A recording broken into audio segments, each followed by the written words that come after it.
You're live. Hello, fellow listeners. Welcome to. My name is Elizabeth Weiss, and I'm the Federal Treasurer of Socialist Action, member of the NDP Socialist Caucus Steering Committee, and a retired member of the Canadian Union of Postal Workers. We acknowledge that this event is taking place on Indigenous lands across Turtle Island, known as North America.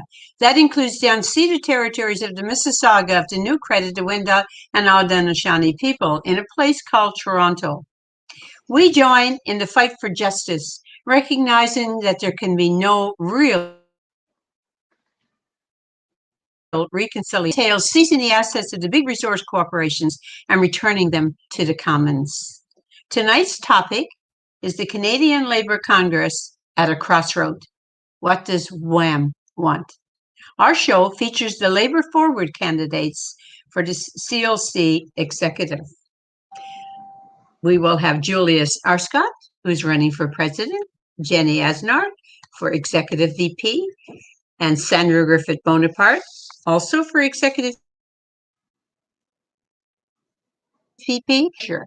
Each candidate will speak up to 10 minutes each. After that, we will take questions written into the chat column from our online YouTube audience. So let's begin. Julius Arscott is an executive board member representing the Toronto region of the Ontario Public Service Employees Union. He is vice president of OPSU Local 532 and works in the Ontario Ministry of the Environment. He is a steering committee member of the Workers' Action Movement, of the NDP Socialist Caucus. He is a delegate to the Toronto York Region Labour Council. Julius first became active in the labor movement 13 years ago and participated in the relaunching of WAM following the election of Hassan Yousaf in 2014. So he's also a leading member of SA. So welcome, Julius. Thanks, Elizabeth. Thanks very much for having me and having the Labour Forward team. We have been campaigning for the last month and a half. Things have been going great. You're going to hear from the other candidates. We've had several meetings lined up in Labour councils across the country, as well as speaking directly to union executives. So I'll go right into my talk. This is very similar talk that I've been giving to some of the Labour Council meetings that we have been participating in. So working people are on the front lines fighting COVID-19 with inadequate support from our employers and the labor movement. Vaccination delays, the lack of personal protective equipment and paid sick leave, the overall priority of profits over human needs with the spotlight on the most precarious and vulnerable workers keeping the economy moving, have all shown the need for a dramatic change in labor union priorities and leadership. We see how difficult it is to live with a high cost of living, while many in our union leadership continue to sell us on settling for less. There's no denying the popularity of 10 paid sick days for all workers, including from within some conservative circles. I think the mayor of Brampton has expressed his support for 10 paid sick days for months now. Yet the conservative governments in Ontario refuse to implement them. Well, we have to ask ourselves, well, why is that? The answer is because they know that the labor-based NDP and the labor movement in the province of Ontario won't back up their demands with any action, because we haven't backed up our demands with action for decades. So let's prove him wrong. The Canadian Labour Congress should organize mass walkouts, mass action to demand 10 permanent sick days for all workers. And we should be demanding the $20 minimum wage that the NDP just adopted. That should be the minimum wage for all workers across the country.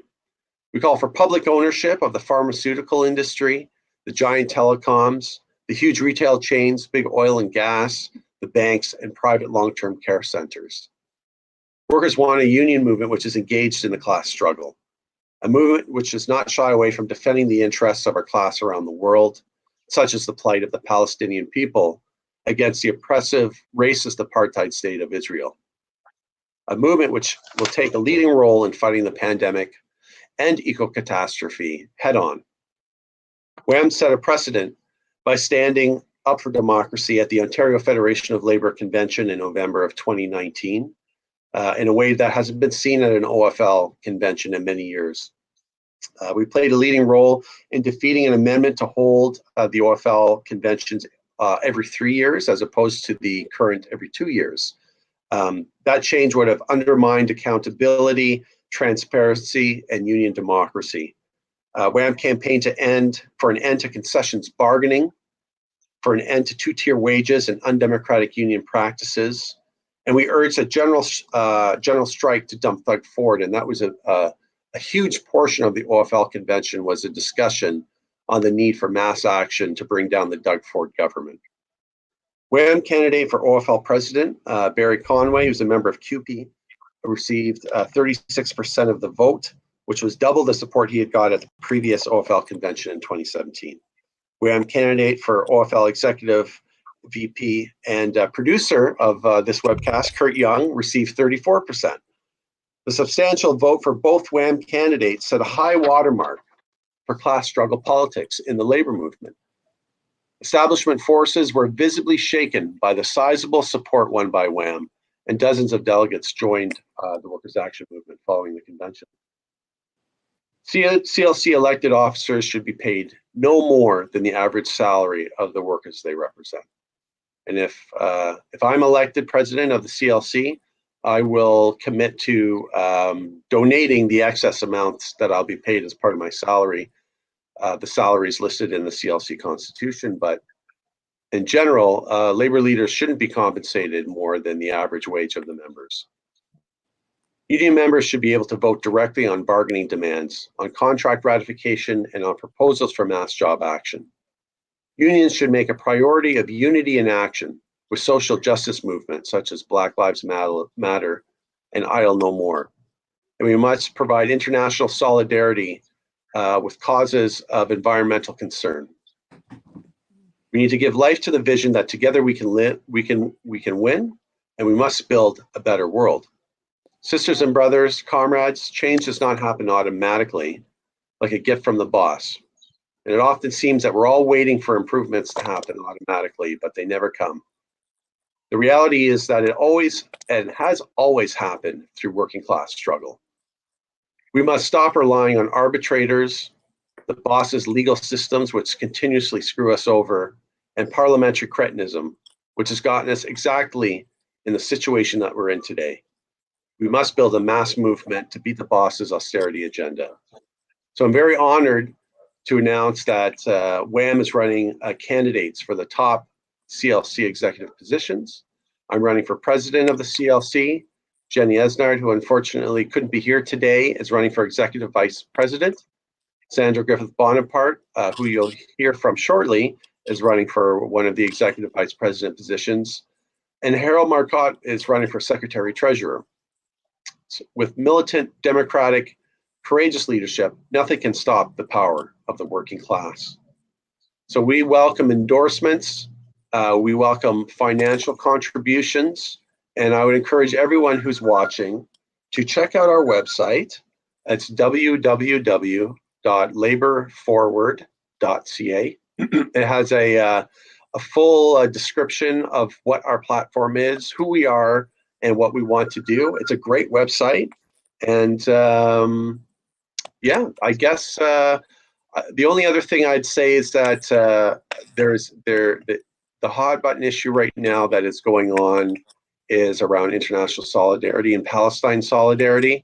There has been some movement in the labor movement to show and express solidarity with the Palestinian struggle.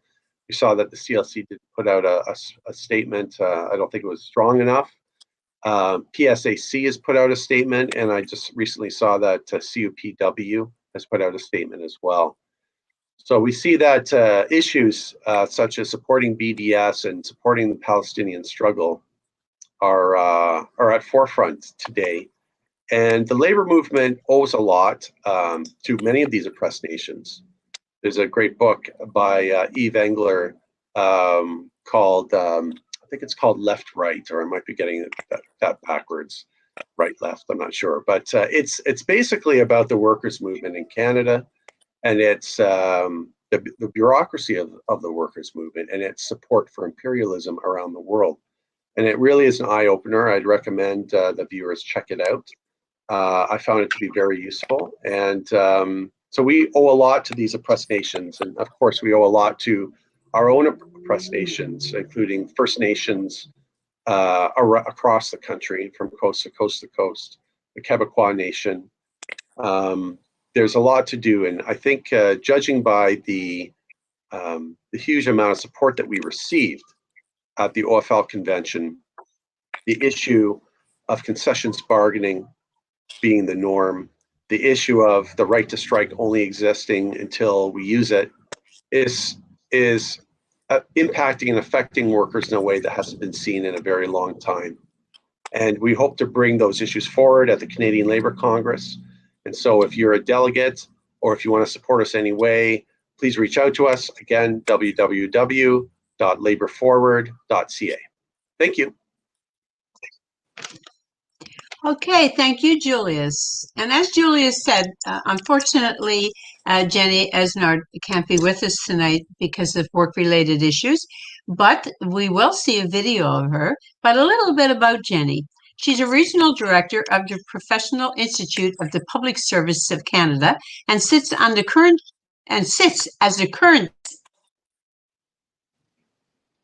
chair of the union. Jennie works for the Canadian Nuclear Safety Commission as an emergency IT specialist and is co-chair of the Black Employees Network. Jennie's activism for equality and a safe work environment is paramount. So let's take a look at Jennie's video.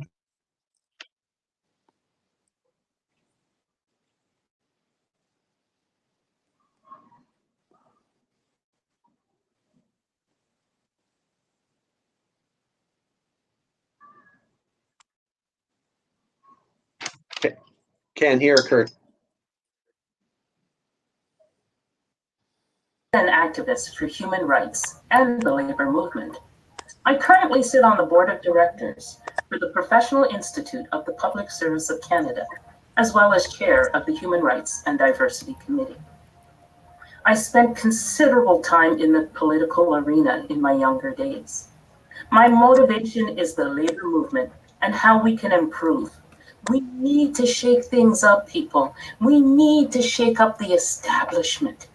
And I am here to advocate for those who lost their voice and for those who want and need representation. I am here to right the wrongs, and it's time to take action. I hold those in positions of power accountable. That's right. However, we as one must unite and mobilize. The Workers' Action Movement, WAM, strives to forge democratic union leadership to make a better world for the working class and humanity. WAM honors workers of color who fight systemic racism daily. Why hasn't the CLC heed the call of the multiracial North American working class that is crystallized in slogans? Black Lives Matter, Stop Asian Hate. WAM stands for no concessions bargaining, for greater union democracy, and for mass job action to fight austerity.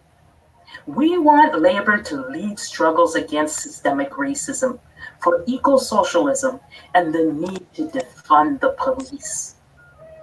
No more backhanded support for the Liberal Party. It's over. Let's commit to the labor-based NDP and fight within it for a workers' agenda. I, Jennie Esnard, vow to elevate our members and fight for equality. My name is...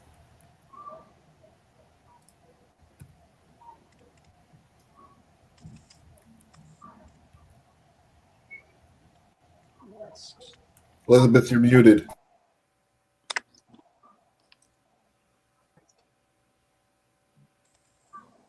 Can't hear you.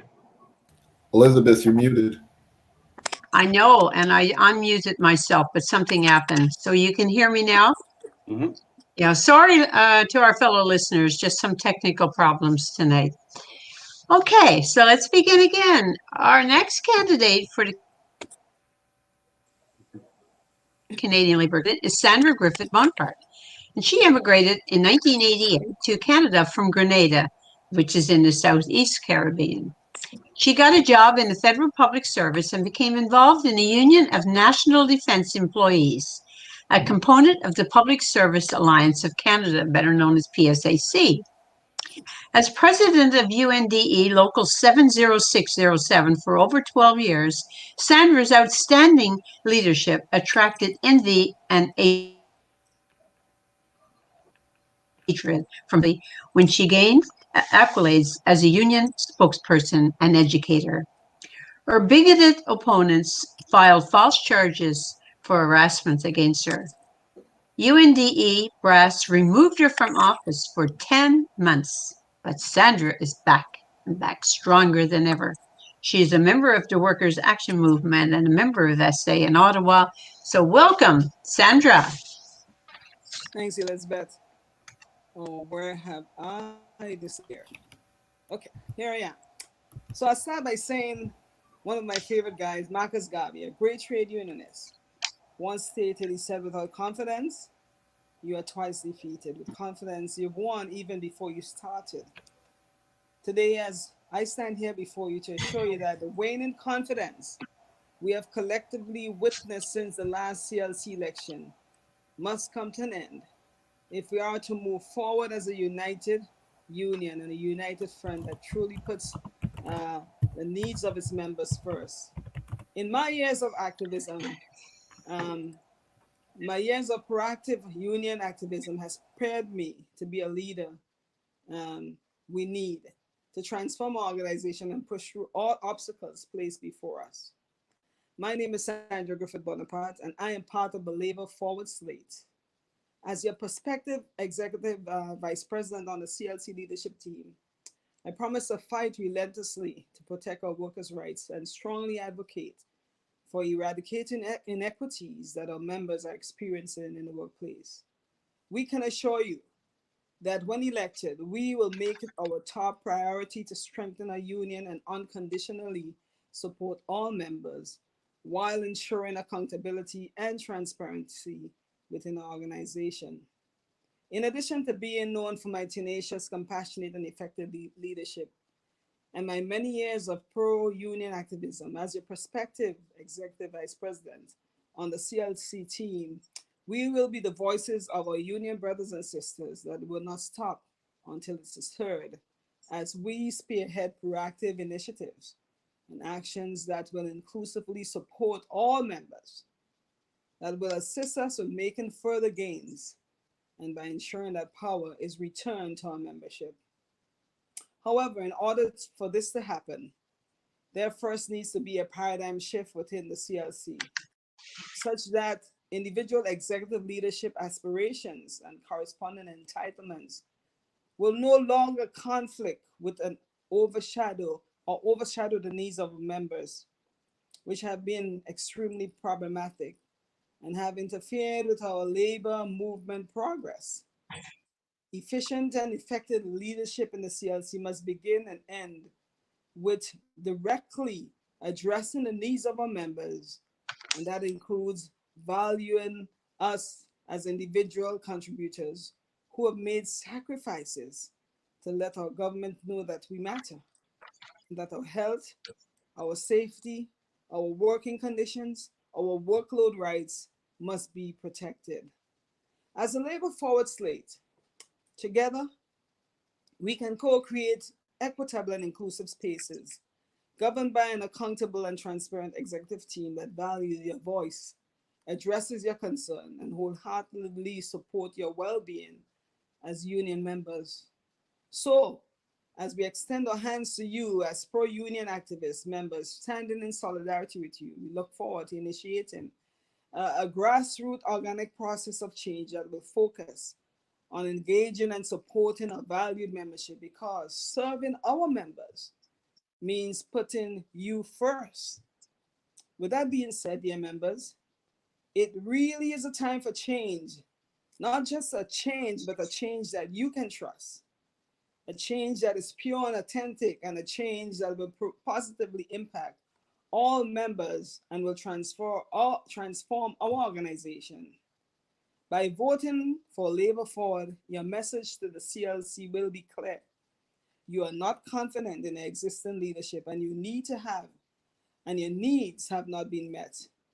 But by voting for the Labor Forward team, you will embark on a journey of restoring confidence in the CLC, restoring confidence in the union. We will not be defeated, but rather we will be victorious as we stand in solidarity because the union makes us strong. As part of the Workers' Action Movement, which is WAM, we strive to foster militant, democratic leadership, to inspire union members and to make a better world for the working class and humanity. It's said that there's a big appetite for change in our labor movement today. But what is lacking is leadership. WAM stands for unions that engage in the class struggle.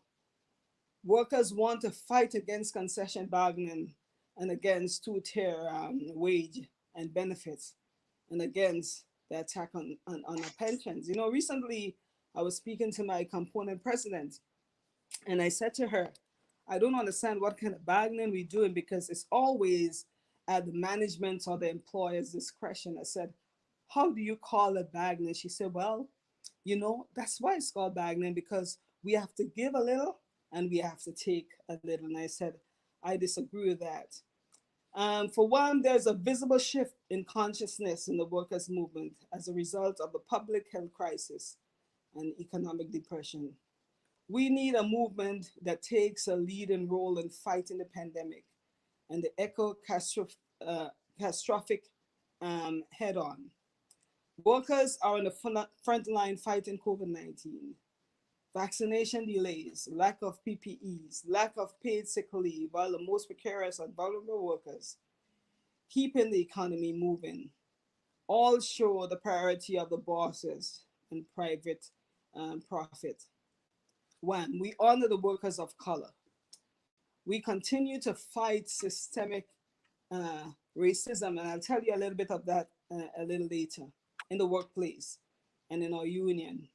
Often without the support of union leadership, anti-discrimination lawsuits must be backed up with mass action.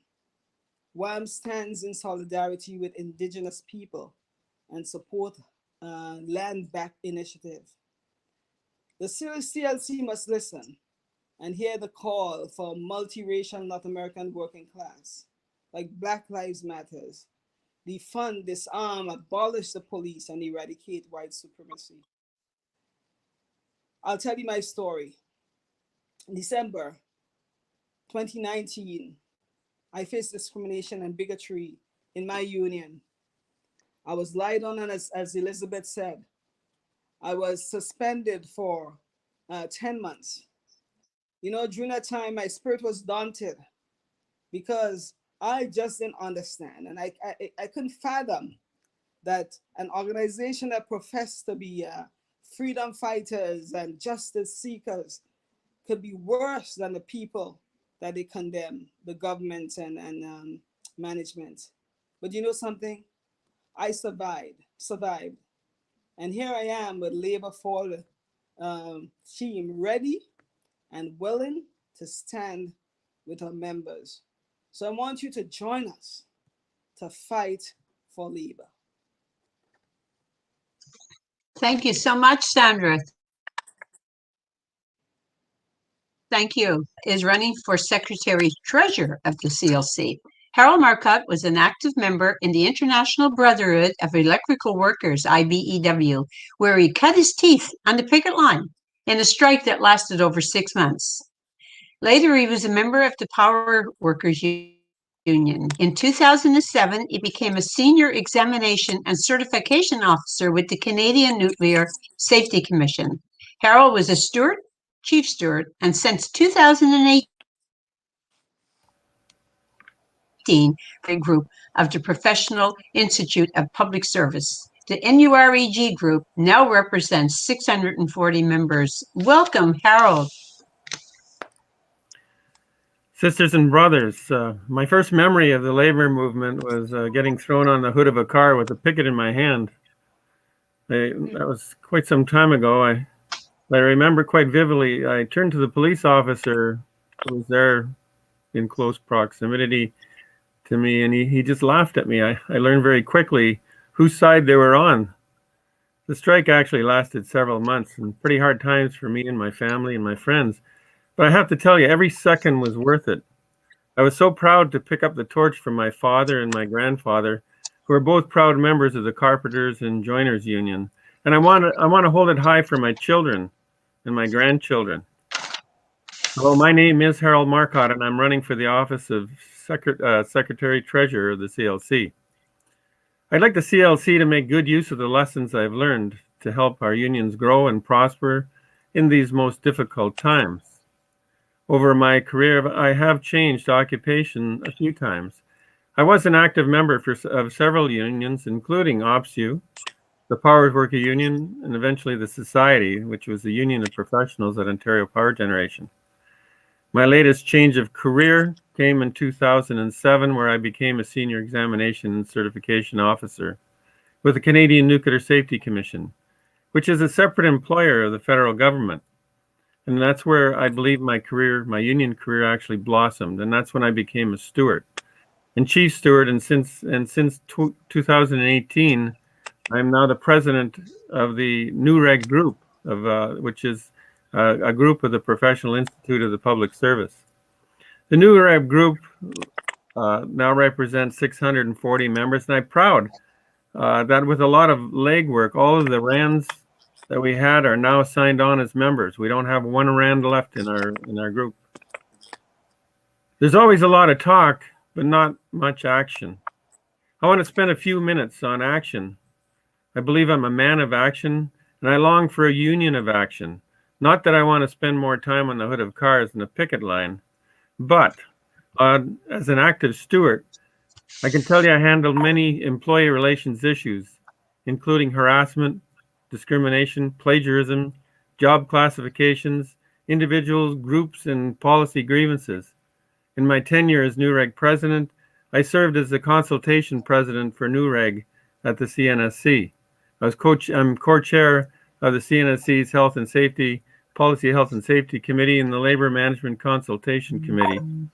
I served as a member of the Separate Employers Group, the Strategic Bargaining Committee and the Advisory Council of PIPS. As a leader of NUREG bargaining team, during the last round of negotiations in 2018, I helped bring in a new collective agreement in record time where we managed to convince management to adopt the principle of interest-based negotiation for the first time ever. And that resulted in a much improved no concessions collective agreement for the first time in the history of the NUREG group. You see, we've only been around for about 12 years. That contract now expires in March of 2022. Instilling a workplace free of harassment and discrimination has been and continues to be a challenging portfolio from which I am most passionate. Our NUREG group has made great strides in guiding our members through their complaints and have been quite effective in bringing grievances and complaints to a successful conclusion for our members. As a steward, I represented and I still represent members with disabilities, sought accommodation for them from the employer, or helped them navigate the minefield of health insurance claims and even medical retirement. I've also represented several members who have been brave enough to stand up against harassment and discrimination based upon race, religion, sex, and age. Under my leadership, our small but mighty NUREG group has brought every case that we have taken on to a successful conclusion over the last 2 years. As a NUREG president, in my NUREG presidency, I initiated our NUREG Black Caucus, our Indigenous Caucus, our Francophone Caucus, and supported several events and championed many issues, including the movement to invite our Indigenous brothers and sisters to share their wisdom of their healing circle into our CNSC workplace culture. I believe this will help solve internal conflicts with the hope of spreading the good news of our good experience through the public service and beyond. Talking action. sisters and brothers. I now want to turn my attention to a larger cause. I want to bring into the House of Labor the most vulnerable, unrepresented, and precariously employed workers of Canada. They feel invisible right now. They speak and no one listens, and feel no one really cares. As a movement, we need to be united in strength and amplify their voices by lending ours. We need these workers to look at us and say, look how they care for one another, and I want to be a part of that. I believe with proper leadership we can get there. And therein lies the rub. Where are those leaders? Where are those people of action? I say they are here speaking to you today from the Workers' Action Movement. Great leaders mend fences. They bury the hatchets and join hands once again with all our union sisters and brothers.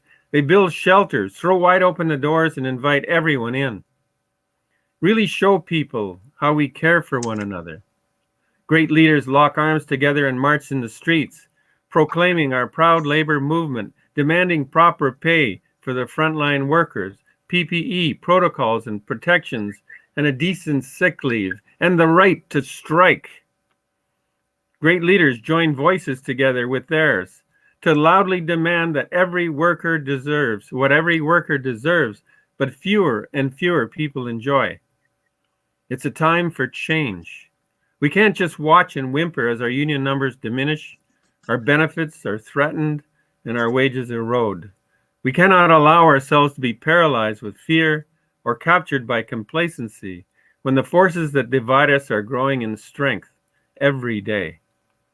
As a true democracy, the people we elect as officers need to take their direction from the floor and implement it to the best of their ability, not pick and choose what they want to support and what they choose to ignore.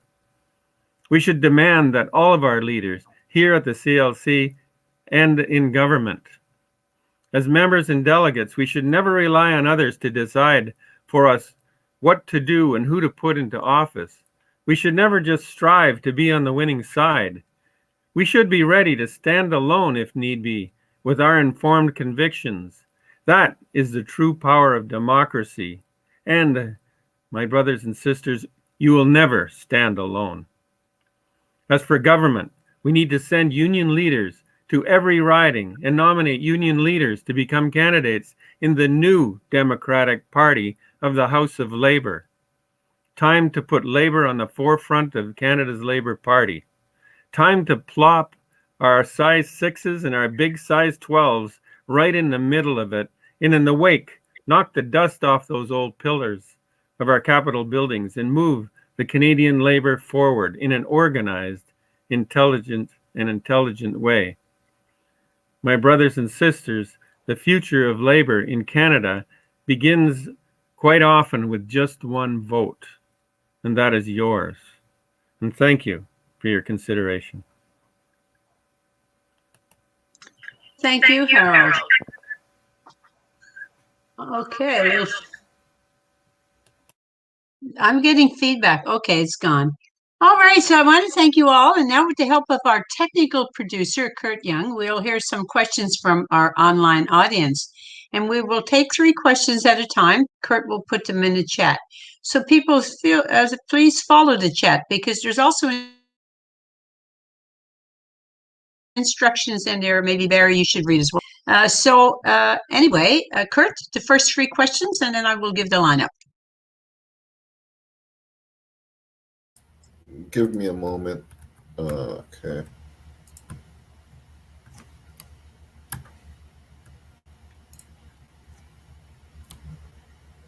Oh, sorry. Technical issue. There we go. So the first question comes from Barry, and he's asked, the Palestinian people, in resisting the horrendous attacks of the Israeli apartheid state, conducted an unprecedented general strike on May 18th. Why does the CLC and the NDP fail to express solidarity with the Palestinian workers? The second question comes from myself. I asked, My union, Sheet Metal Workers International Association Local 30, put forward a motion to the membership to give them significantly more benefits than the membership themselves. How can we keep union leadership from using their position to place themselves above their members? And our final question comes from Rob McBean. Is there a way to help precarious and gig workers improve their situation without getting them blacklisted, or in other words, in other trouble with the bosses? Okay, so the questions are in the chat, and you each have up to 5 minutes to speak, to answer all three, or whichever you please. And the lineup will be Julius, Sandra, and then Harold. Julius? Okay, thanks, Elizabeth, and thanks for the great questions. So I'll just do them in the order that we received them. I mean, I think that the reason why the NDP and the CLC won't express solidarity specifically with those Palestinian workers in their general strike, because they don't like the idea of general strikes, period.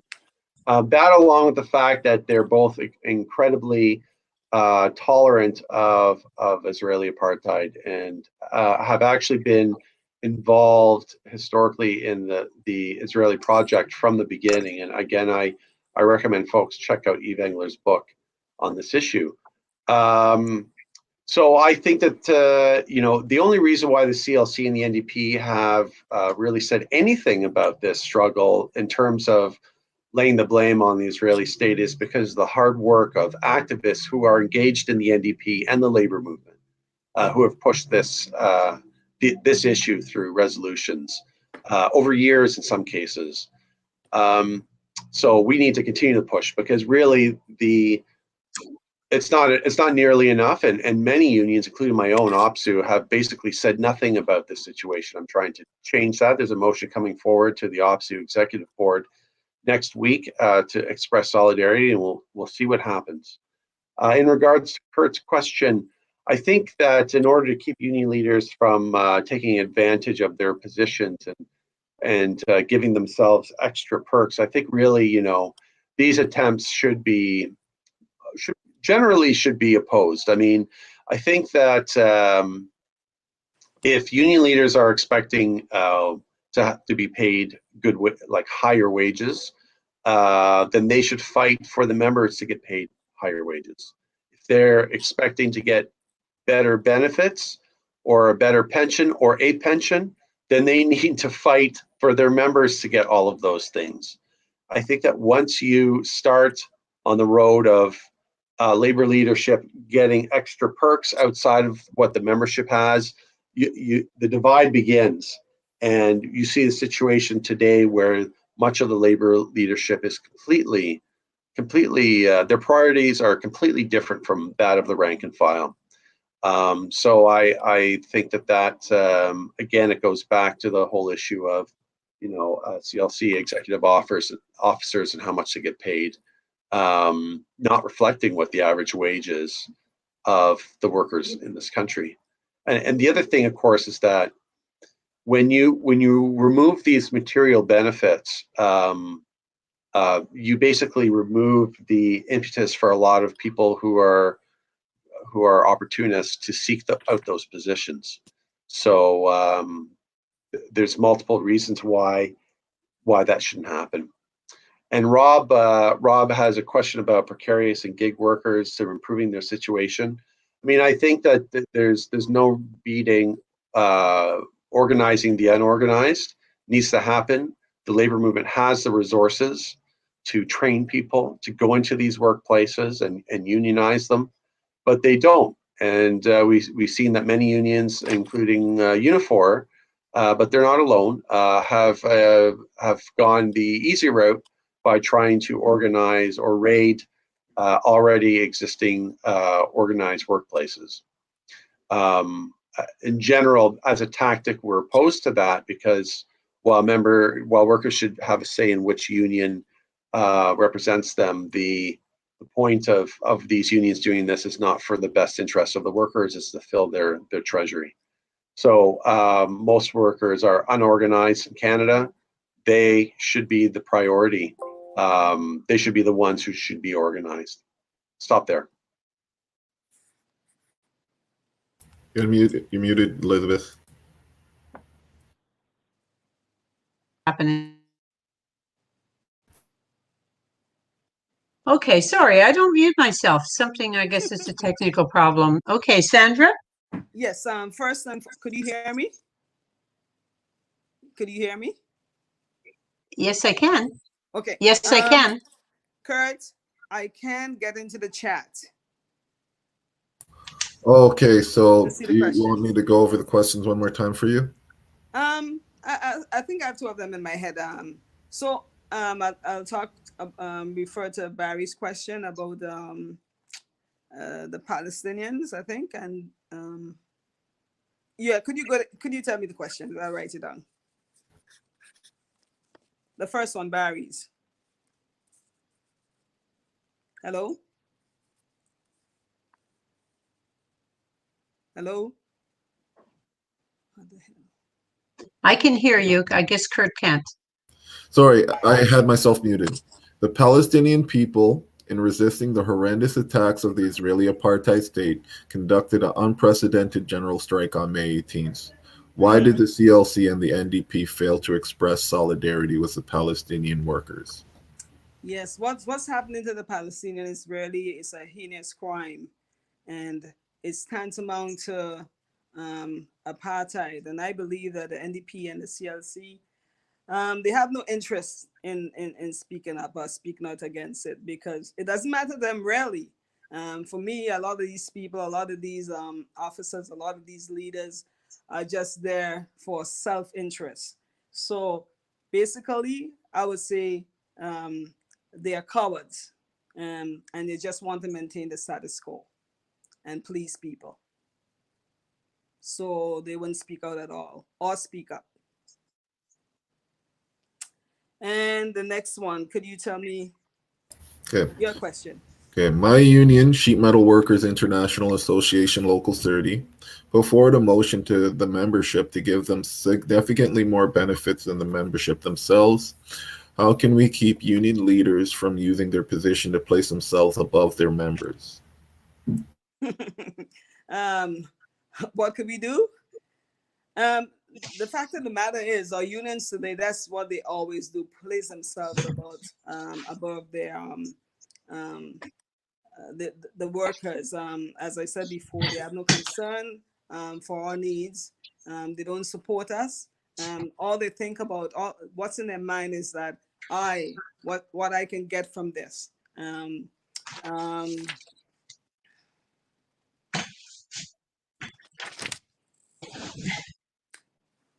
That's why, as Julius said, we need, when we get in there, the first thing we want to promote is to cut salaries, and when you cut the salaries, you'll see how many of these so-called leaders want to even put their name forward to be in a position. So that's the first thing we should do. We should cut the salaries so people wouldn't go in there because of self-interest. And the people who are running for these positions would be the people who want to represent the members, to represent the membership, to ensure that their health, their safety, their pensions are protected.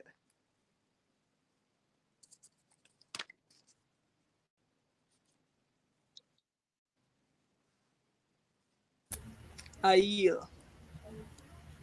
Elizabeth?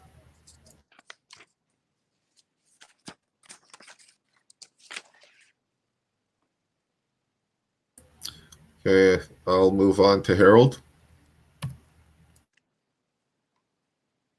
Yes, as for the first question, I think, when you think about it, at least when I think about it, I think the political parties and the large union leaders are driven in a lot of cases by fear. They seem to wait and follow which way the news media is going, or kind of like windsocks in many ways, waiting for which way the wind is blowing. In a lot of cases, I always say follow the money as well. Which way is the money flowing, and where is it coming from, and where do they think the votes are coming from? And so when you look at it in that way, you can see that it's driven by fear, it's driven by money, and it's driven by votes. And I think the best way to deal with that is to exercise our democratic rights, and that goes again for the second question. The second question is about union leaders kind of feathering their own nests, or the union hierarchy feathering their own nests. A lot of times, power can corrupt, and so you put somebody in power for a long time, and so that they feel entitled to serve themselves. They will in many cases. Again, the hard part of dealing with that is exercising your democratic rights, getting out and getting them voted out. But it's easy to say that, and it's harder to do. It's harder to get volunteers to run for office, even, because it's not all that easy sometimes. It's not easy to get a team together and buck against the system, because they've been there a long time. It is difficult, but it can be done, and it does get done. And sometimes it takes a revolution where people start getting angry and banging their hands on the table and saying, enough is enough, I'm not going to take this anymore, you got to leave. But and perhaps it's getting the younger people involved in this whole thing. Young people, they love a cause. They don't love to join a club. They don't love especially to join an old boys club. They love a cause. So if we can somehow inspire the young people to the cause of this, our democracy and exercising our rights and standing up for ourselves. The other, and then that goes to the third part of the question is somehow representing the precariously employed and the unrepresented workers who are in jeopardy, that if they turn the wrong way, they'll be out of a job and their family will starve. I think we have to do it again as a group, doing group-led events from the grassroots up, not from the top down, but from the grassroots. Again, they get the young people inspired. You remember the marches for the environment. That wasn't driven by the top level down. That was driven from the grassroots. It's a matter of catching their imaginations, the young people's imaginations, and for the plight and the cause of those precariously employed people. It's a matter of, again, stepping outside of our box and taking a look at what's possible and not what's stopping us from doing things. So it takes some imagination. It takes a lot of work. And the numbers are small. You got to admit it. The numbers of activists are small, but it doesn't take, all it takes is one or two to get things going, to light the spark. And that's what we're trying to inspire with our Workers' Action Movement, is to light the spark, to ignite people, to get them inspired to do something, to get out of their comfort zone and speak out for those people. So that's my 3 cents worth. Okay, thank you, Harold. Okay, so we're going to go back to all of our listeners for quite a few technical problems tonight. It was just, unfortunately, my Wi-Fi is cutting in and out, so I apologize for that, but we will try to do our best. We have quality speaking and quality answers to our questions, so just hang in there, okay? All right, so Kurt, 3 more questions, please. Okay. So the first question comes from CRHU or CRHU. It says, auto and oil workers in very deep doo-doo. Those industries are done and didn't adapt. 300 billion in EV build commitment, none in Canada before 2025. What can CLC do to avoid this kind of a disaster? Bruce Allen asks, I want to see the people contesting these elections speak out against the ongoing split between the CLC and Unifor and commit to making the resolution of this split a priority. Our host Elizabeth asks, all too often, union members have little to say in demand setting and in developing strategy to stop concessions and to win progress in working conditions and job security. How do we propose to increase union democracy and the involvement of young workers and those who suffer special discrimination? Okay, so you have, once again, you have 5 minutes each, and the lineup will be Sandra, Harold, and Julius.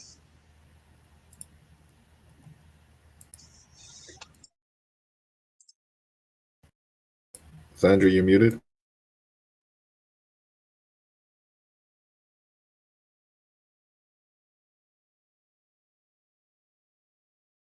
Okay, we'll move on to Harold while Sandra sorts out the problem. Harold? As for the auto and oil, the oil workers in particular out in the West, we have to. I believe we can start working on getting some of the manufacturing that's been done in Ontario and Quebec, get some shifting over towards the West, so that there's no reason why we can't do some manufacturing there. I really believe that the age of green is here. However, we're not totally there yet, and we got to come to recognize that for example, I take a look at the they had that hacking job of the pipeline in the eastern United States. It crippled the country because it is still dependent on oil, like it or not. And I believe that we just can't throw the baby out with the bathwater.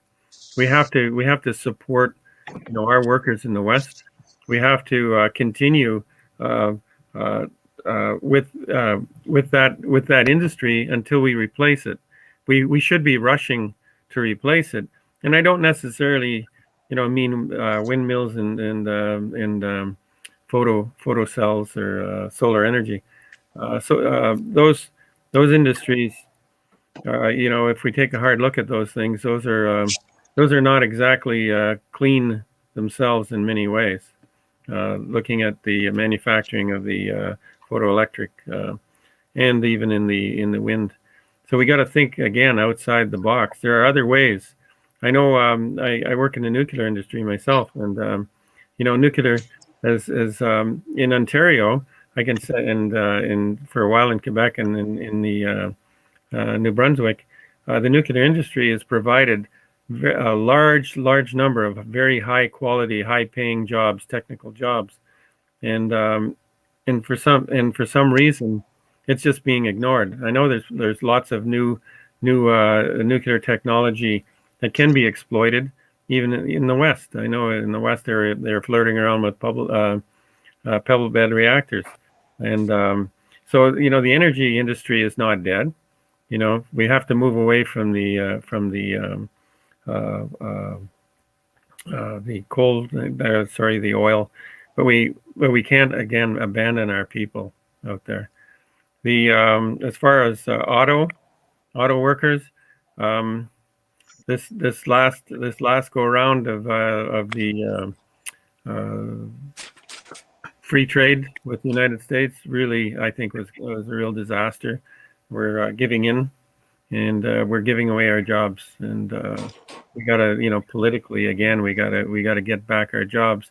And again, the only way we can do that, I think, is to get a labor forward government in place to activate our union leaders, to get on into the ridings and into constituencies, get elected, and to represent the workers. Now, as far as the second part about the rift in our unions, I believe that people generally do things for good reasons, and what we have to do as a union leadership in the CLC is to get off the ivory tower and say, let's find out those reasons. Let's do some discovery together as to why things happened to begin with, but also to build on a framework of our common cause, and to focus on that, and on that framework build again the relationships that were broken over the years. The third question I didn't quite catch. Okay. How do you propose to increase union democracy and the involvement of young workers and those who suffer special discrimination? And you have 1 minute. 1 minute? Okay, Mhm. union democracy. Well, like we're doing tonight, rally the activists, get them talking to other activists, and get those other activists talking to others, and to actually get people to get out and vote. If you look at the probably the percentages of people that actually vote, it's pretty low. And so, we as activists have to get out and do our job to inspire people to exercise their democratic right. As for young people, I say young people, all you need to do, like I said, is to give them a cause, to inspire them. It was once said that this very famous shipbuilder was building these beautiful ships, and they asked him, how do you get all your workers? How do you teach all your workers and train them to build these most beautiful ships? He says, I don't teach them. He says, I teach them to love the sea, and the rest is easy.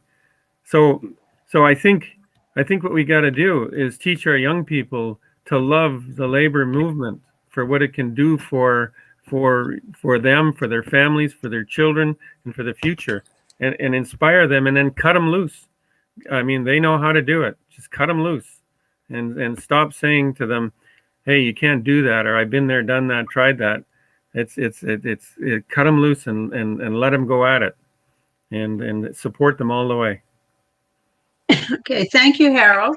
Okay, so we're going to go back now to see if Sandra is okay. Is there, Sandra? Hello. Yes. Okay, you're next. Yes, you're next. Okay. So I'll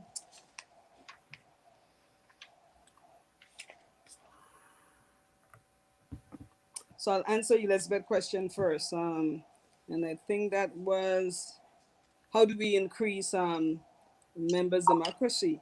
So for me, we have to organize, we have to mobilize the membership, and specifically the young workers. The young workers are the future of the workforce and the union. And therefore we need to mentor them and to give them responsibilities. And as I said, in a race, you have people with the baton and they have to pass it. And some people, like some leaders, they want to hold on to that baton forever. But if we do that as union officers and we don't pass it on to the young people, then they wouldn't win the race. We wouldn't win the race, and we would die, and then there would be nobody to pass on the corporate knowledge. We as a team believe that young workers are important for the organization. Therefore, we have a key role to play in shaping them, in shaping the present and the future of our economy. However, the traditional role of our union, promotes unionism and encourage young people to join the union, and often limit union in reaching our young people. The age gap in relations to, taking up the issues and negative perception of the union are also factors that contribute to young workers and their perception about joining our union, because a lot of them believe that the union is for seniors. And I like to stress on young workers, because I think we really have to meet them where they are. I believe, and I know my team believes, that young workers still believe the union is agent for change and to improve the quality of their work life. But union must change the way we manage and organize ourselves in the current situation for the future development. To better defend the interests of the young workers, we must first, and as a CLC team, Labor Forward team, we'll convince them to join a union ranks. We'll give them responsibility. We'll give them responsibilities. We'll train them. And one thing we won't forget, that today's youth is tomorrow's negotiating strength. So it's imperative upon us to, train the youth, to bring them into the fold, and to make them responsible, teach them, give them different projects that they could, lead. And by so doing, we'll have these people with us. And it goes for the other groups too. What was the other question? Not fast at writing. Okay, so The split between the CLC and Unifor. And that's a forever battle.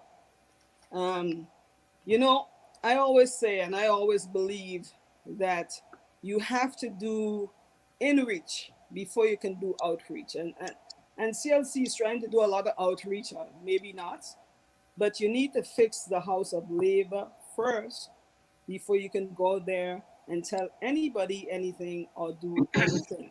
So we need to, as a Labor Forward team, I know we'll work hard at getting Unifor back into the fold. Their brothers, their sisters. If you're brothers and sisters, you wouldn't want to see them astray, but you can do everything in your power to get them back. And when we get them back, we'll make them a part of the process and helping us planning, different initiatives. And I think if we do that, and when we do that, they wouldn't run away or be fighting with us and disagreeing with everything. I mean, there'll be disagreement between us, but we'll find ways, concrete initiative of how to iron out these problems. You're absolutely right, Sandra. We're only as strong as our secondary leadership. And we have to learn not to have power, but to empower, because that's what we need. Yeah.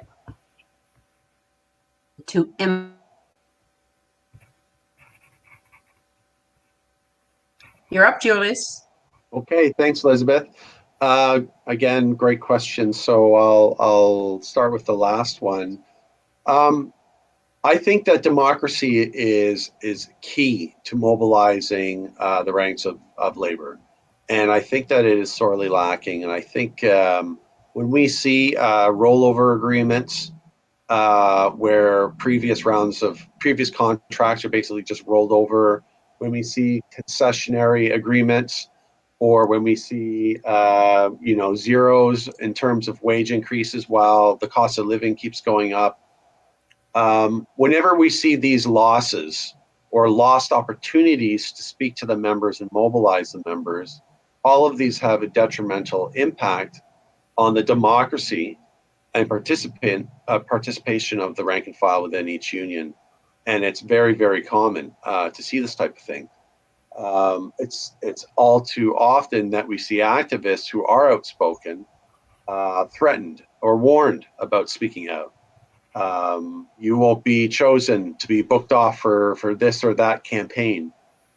You won't be, you won't be considered for a staff job. That type of thing is really endemic in the labor movement, and it creates a chill amongst activists for speaking out on particularly contentious issues. I just want to say before I move on that, concession bargaining has a disproportionate impact on equity-seeking groups, on women, on young workers, on workers of color, because they're coming in. I mean, many of them have been in the workforce for quite some time, but if you're a new worker and you're from an equity-seeking group, and the country, over time is changing, the way that we look is changing. They're being compensated less, and it really is having a really negative impact and preventing young people from really feeling any reason to be engaged. And this kind of flows into the question about Unifor and Teamsters and every union that has left the House of Labor. The idea of I don't know that we could necessarily negotiate with the leaders of Unifor and come to an agreement. Maybe we can. I don't know. I know that much of the disagreement has been over rating, which Unifor continued to do even after they left the House of Labor. I know that there are disagreements about how to respond to elections, and I am fervently, and we are fervently in favor of giving critical support to the Labor-based New Democratic Party. Unifor supports the Liberals. So I think that it's important to remember that the decision of Unifor to leave the House of Labor, just like the decision for OPSU to leave the House of Labor when they left the OFL, was made by the leadership. It wasn't made by the rank and file. It wasn't made by the membership. And so in order for us to build our movement, to build the CLC, to get our sisters and brothers, comrades and Unifor and Teamsters back into the House of Labor, we have to give them a reason. They have to feel compelled to want to join, because they're the ones who need to basically push their leadership either to do it or push them out of the way and replace them. The last question is about workers in the oil fields and auto. I think, and actually Harold and I had this discussion about, the labor needs to re-examine their approach to this whole question of a green transition. They should be front and center to be trying to adapt to what is going to be an inevitable situation. We're seeing it unfold already. A transition to a green economy is, even amongst capitalists, is something that many are realizing is going to happen. And so this total dismissal of the idea by some labor leaders is just totally to the detriment of the members. It's totally to the detriment of workers in Oshawa or in the tar sands and Athabasca tar sands. I mean, it's just, there is no future in these jobs as they are right now, but there could be many jobs created by turning the Oshawa plant into manufacturer facilities of buses and trains. We need more public transit in Canada. Canada is one of the least accessible in terms of public transit to be able to 30 travel around seconds. Canada. And there's no reason why we couldn't shift manufacturing west to Alberta or Saskatchewan. There's no reason why we can't do that. We need to build the green infrastructure. We need to build solar panels and windmills and new technologies that haven't yet been developed. Until the labor leadership takes that seriously, not only are they going to screw over their members, they're going to alienate themselves from the vast majority of people who increasingly see that this is the way that we need to go. Okay, thanks, Julius. Okay, Kurt, 3 more questions, please. Okay, our first question comes from Dinner with Franklin. Asks, is it possible that a more militant union would attract more workers? I hear a lot of people complain because the union seems to do very little but take part of our wages. Barry asks, how does WAM propose to involve workers in the transformation of our carbon-dependent capitalist economy into a sustainable, green, job-rich, planned economy? Nick asks, should conservatives like Aaron O'Toole, after making a false statement about residential schools, do you think it's essential for people like that to take a course in learning why they are wrong? Okay, so you each have up to 5 minutes, and we'll start with Sandra, Julius, and Harold.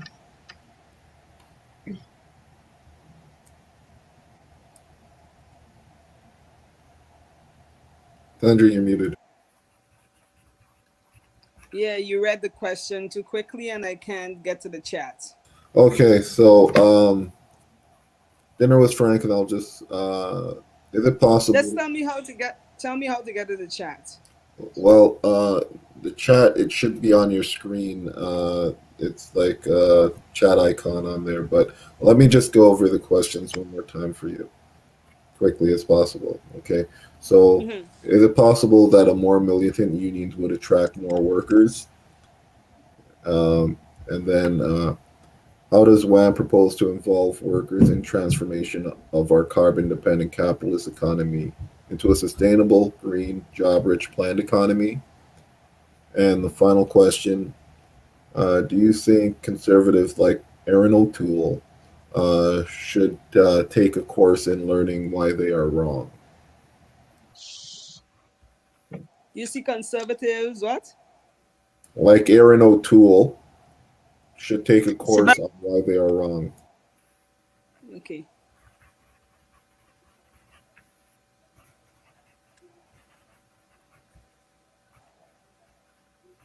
Okay, so is it possible that a more militant, attractive,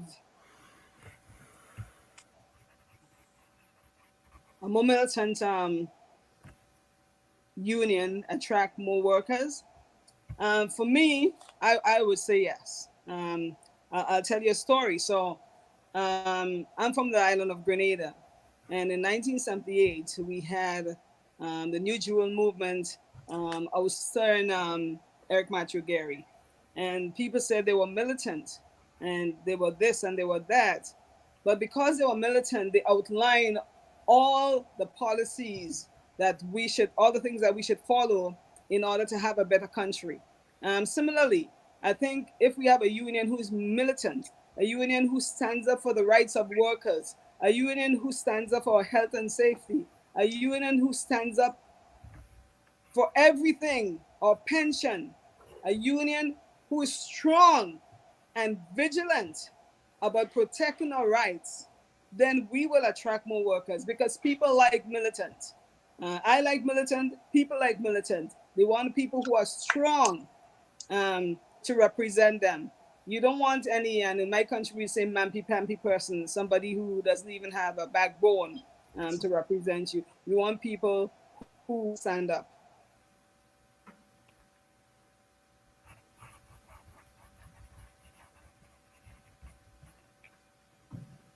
Sandra, we lost your audio. Did I in 1979? Sorry, I was correct. So we need a more militant union who would, and as I said, who would stand up for us and who would fight for rights, and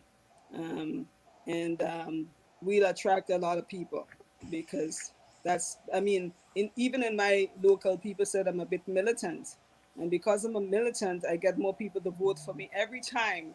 So I've been in office for the last over 13 years, maybe 15 years, because of my militant stand. Then the next question, do you see conservative, like whatever his name is, should take a course on how to treat, could you repeat that, Kurt? On learning why they are wrong. It's in reference to a statement he made, an erroneous statement regarding residential schools. Okay, so I did not hear that students that statement. So I could simply say maybe he should take a lesson, and I don't know what he's taking the lesson on. I didn't hear the statement. I'm not knowledgeable about it, so I will stand from. I'll stand. Okay. Thank you, Sandra. And of course, if we look in the dictionary under militant unions, you will find Canadian Union of Postal Workers. Yes. All right, Julius. Go ahead, Julius. All righty then. Yeah, I mean, I think that the whole purpose of this campaign is to build a mass movement to change the labor movement, to change unions for the better. And judging by the huge amount of support that we received at the OFL convention, which I mentioned at the beginning of my talk, there's definitely an appetite for change. I mean, people are suffering out there. You know, the cost of living is through the roof. There's mass inequalities across society. We have an environmental crisis. There's wars of imperialism. I mean, it goes on and on and on. And history has shown that only the working class, when it's organized, can make fundamental change. So we're clearly not seeing that with the current status quo, business as usual leadership of the labor movement across the board. So we believe that, yes, I mean, we're doing this because we think that it's the only way to do it, and that workers want to see something real. I hear it even in my own workplace. People say, you know, well, I don't want to go on. They'll say, I don't want to go on strike alone, but if we all went on strike, if every union went on strike, I'd be there 100%. So, and this comes from people who are not necessarily involved in the union at all, but they understand the power and solidarity of the working class and what we can accomplish, but they just haven't seen it in a very long time, if ever. So I addressed Barry's question about carbon dependency and switching to a green economy.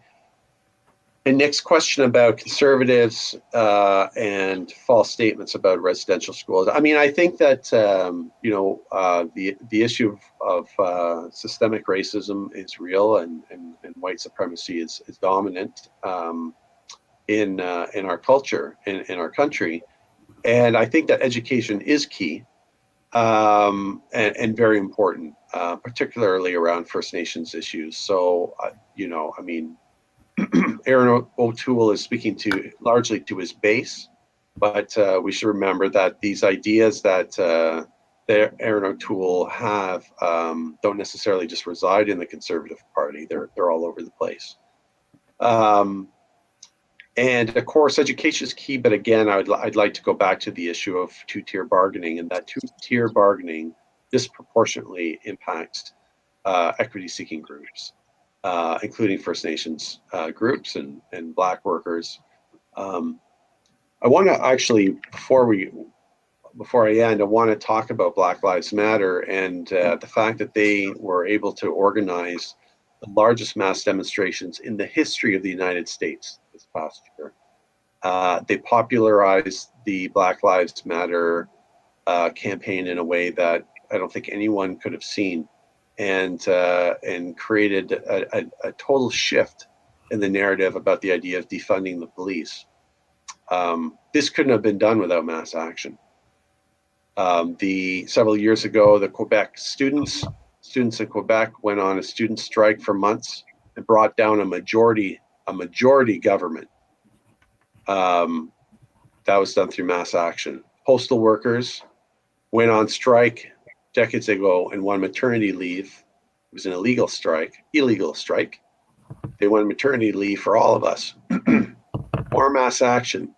Mass action is key, and it is something that the current leadership and the leadership that's been in place for far too long is totally opposed to, and we want to change that. We can't force any unions to go on strike, but we'll support any unions who go on strike, and if there's any unions that are threatened who are on strike with back-to-work legislation, we will promote the idea of defying back-to-work legislation, which, frankly, corporate Canada breaks the law all the time.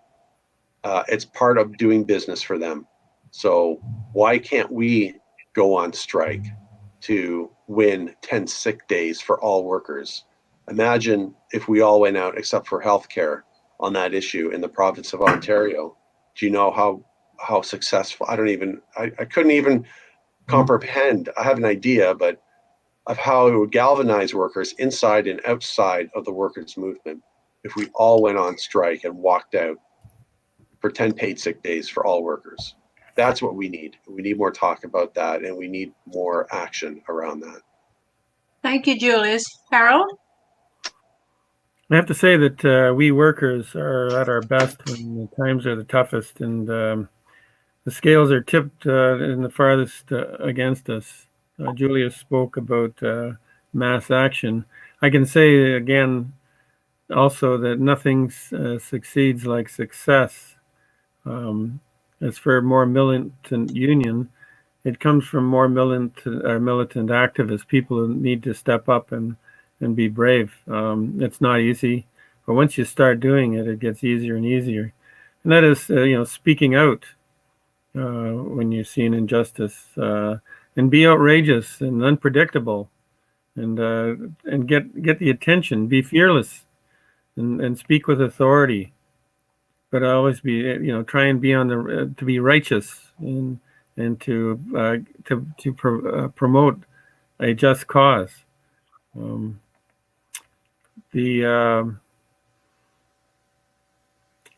Moving on to as far as getting us into the green economy, I think the CLC and the labor movement can do a lot more with buying Canadian. I don't know how many times I've gone into the grocery store, and all you can see is American strawberries. I go out of my way to make sure that if I can, if there's something Canadian, buy it, and promote buying Canadian, promote buying local, and vigorously campaign with governments to move manufacturing out to the west. I don't, here we are in this huge pandemic, and we're just starting to manufacture vaccines, and we have one plant, I think, in Belleville making PPE, which I think is ridiculous. Why aren't we spending money on that?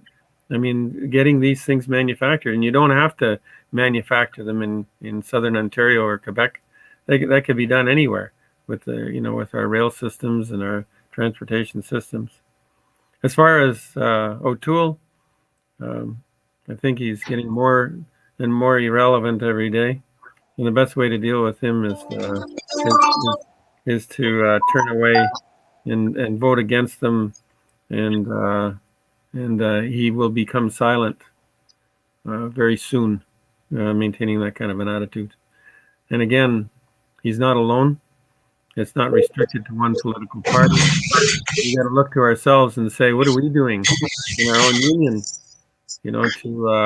to promote those the people who are not as well represented as they can be, even within our own union ranks. Even people with disabilities. I can say I myself, I'm a person with a disability, but I kept it quiet almost my entire career for fear that I'll be discriminated against. And are we doing the best we can, even within our own union, to make sure that people with disabilities are getting a fair shake? People of race, people of various religions, or are we sort of giving the lip service and not following through ourselves? Okay, thank you, Harold. Okay, so we're going to go back to Kurt for one last question. All right, so our last question comes from Elizabeth, and says, in recent years, CLC leaders have been flirting with the Liberals in government who have cut services and engaged in strike breaking. What do you propose the union should do to re-engage with the NDP and to make it fight the system and advance the workers' agenda? Okay, so this is the last question, folks, and you have 3 minutes to answer. And we will start with Harold, Sandra, and Julius. Harold? I say the NDP party is the party that we began. It is the Labour Party, and if it's gone drifted away from our principles, then we have ourselves to blame in many ways. I've always said that what we need to do is get our union activists down to the constituency offices and the ridings and get elected. Don't wait for somebody else to get nominated and hope that they will represent our cause. We need to take the put the labor back into the NDP, and again, it's by becoming active ourselves. The NDP is the most democratic party that's out there, and if we're going to make a difference, that's the party we need to support. Because if you we're turning to the Liberals. My goodness, that's certainly not democratic. You're towing the party line. The Conservatives, the same thing. You're towing the party line. Well, the NDP, we create the party line with our activists, if we so choose, and we have to do it.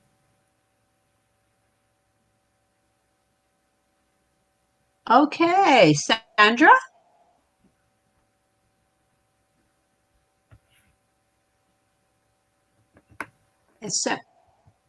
Are you there, Sandra?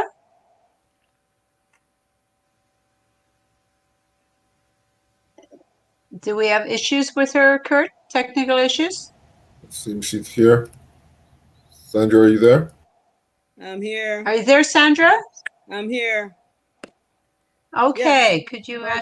answer the No, I have question, issues. please? I'm trying to get into the chat to see the questions, but then it takes me to a different page. Anyway, as Harold was saying, that NDP stands for labor, and we should support labor because labor, as we know, is for the workers, is for employment. Labor is for social programs, and without the NDP pushing, we wouldn't have all the social programs that we have now. And I think when we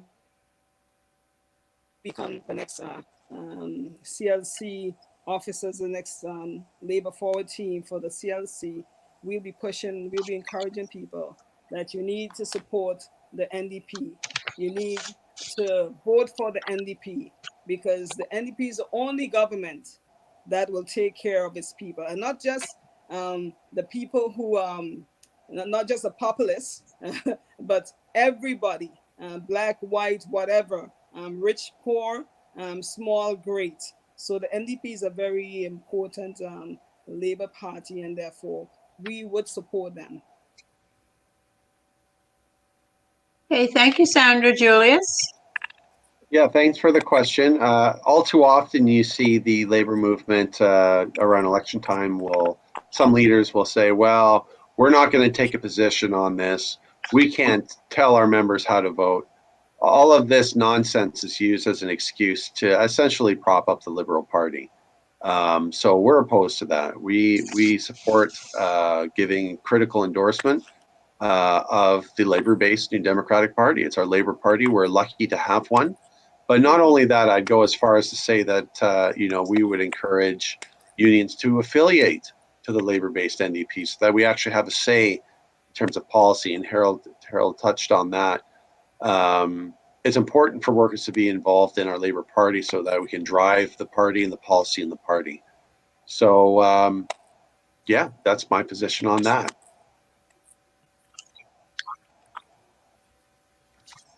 Okay, thank you, Julius. Okay, so in fact, thanks to all of you, Julius, Jennie, Sandra, and Errol, and of course, Kurt, our producer in Mississauga. I think all the listeners tonight will agree that, the Canadian Labour Congress really needs a change to move Labour forward. And I think the candidates that you have heard from tonight will be the. So the next webcast, well, before I get into the next webcast, I guess I should tell everybody that to consider being a supporter of Socialist Action newspaper, which we will send to you online. To fill out the form, just visit our website at www.socialistaction.ca. And if you would like to talk to us about joining SA, write to socialistactioncanada@gmail.com or just give us a call, 647-986-1917. That's 6. Once again, if you like this show, please subscribe to the Socialist Action YouTube channel. Our next webcast will be Thursday, May 27th, same time, 7 p.m. Eastern. And the topic is No COVID Evictions with Rob McBean, a member of Socialist Action and ACORN, plus Marianne Lewicki from East York ACORN, and a founding member of CAP Eurydice Baumgarten, Tenant Workers Federation of Metro Tenants Association, and Carrie Vadivelou of Scarborough ACORN and a founding member of the Homeless Tenants Union. So come back and see us next week at 7 p.m. In the meantime, be safe, stay